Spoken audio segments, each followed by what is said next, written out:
السلام عليكم. فيديو اليوم إن شاء الله غادي يكون عبارة عن فكرة ديال مشروع صغير.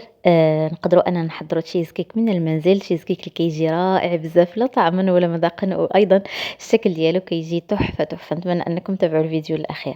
إذا أول حاجة غادي نحتاج ليها، عندي هنا واحد 280 غرام ديال البسكوي. أنا استعملت هاد الصابلي المنسم بالقرفة، تقريبا علبتين مع واحد نصف علبة ديال البسكوي ماري، يعني بسكوي عادي. صافي غادي نضيف ليه هنا تقريبا واحد 4 إلى 5 ملاعق كبيرة ديال الزبدة المذابة، تكون مذابة جيدا.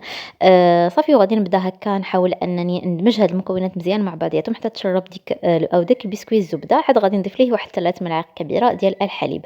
صافي نزيد نخلط هاد المكونات مزيان مع بعضياتهم حتى ينسجموا على هذا الشكل كيف ما كتلاحظوا معايا. ما نحاولوا ان البسكويت ديالنا ما يكونش ناشف بزاف وما يكونش معجن.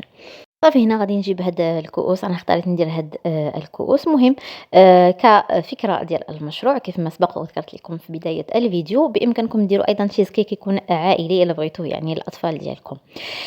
صافي غادي نحاول أنني نوزع هكا البسكوي ونضغط عليه مزيان هكا بالملعقة وندخلو المجمد يرتاح بما حضرت الكريمة.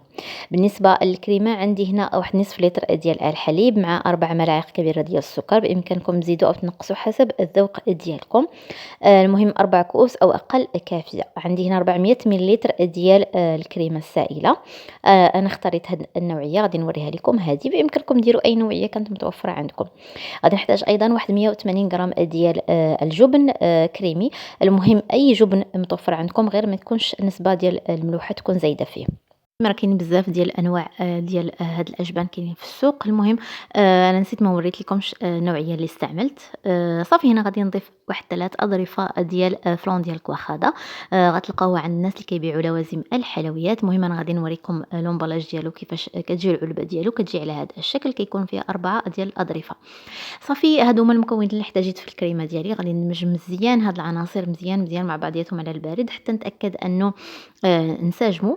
صافي وغادي نوضعهم على النار مع التحريك المستمر. ضروري اننا نبقاو نحركوا هاد الكريمه ديالنا حتى كيذوب عندنا هذاك الجبن وطلع لنا يعني الغليه في هاد المكونات. لاحظوا معايا هنا من بعد ما يعني زولتهم فوق من النار، غادي نخليه غير يدفى واحد شويه باش انا نقدر نوضعوه في هاد العلب البلاستيكية. ما بغيتش نضيفوه هو ساخن، كنخليه غير يدفى، يبدا يعني كيبدا يبرد. صافي وكنبدا هكا نوضعوه فوق من هاد البسكويت اللي كان في المجمد مباشرة.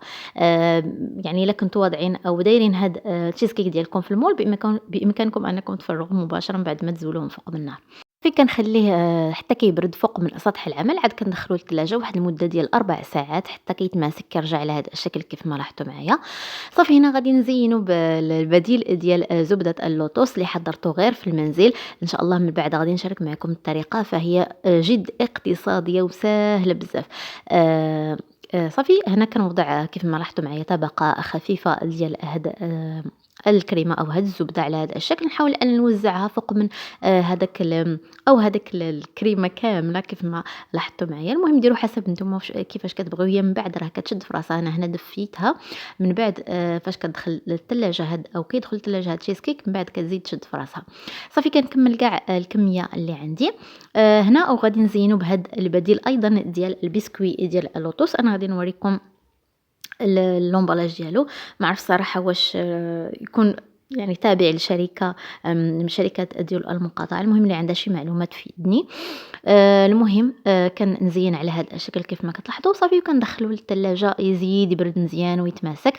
تماسك عندي هذيك الطبقة ديال الزبدة ديال اللوتوس.